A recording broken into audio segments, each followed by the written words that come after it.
આજની તારીખે વર્લ્ડમાં કેન્સરને મટાડવા માટેનું કોઈ બેસ્ટ માધ્યમ હોય સારામાં સારું તો એ ગૌમૂત્ર છે.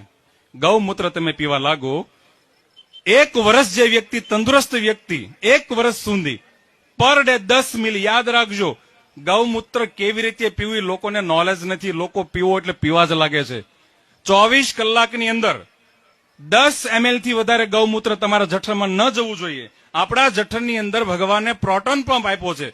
If you drink more than 10 ml of cow urine, જો 10 મિલી થી વધારે તમે ગૌમૂત્ર પીશો તો પ્રોટોન પંપ એ પીએચ, જે પાવર ઓફ હાઇડ્રોજન, જે એસિડ નિર્માણ કરવાનું કાર્ય કરે છે, એ ડિસ્ટર્બ થશે અને વધારે એસિડ નિર્માણ થઈ જશે.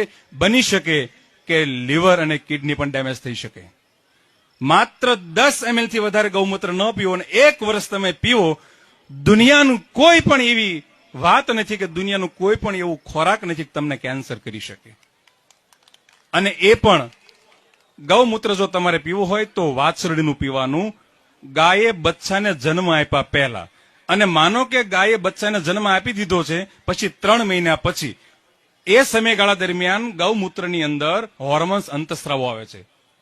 ધે મે બી હાર્મફુલ, એ નુકસાન કરતા હોઈ શકે છે. અને પીવું હોય તો લેબ ટેસ્ટેડ જ પીવું જોઈએ.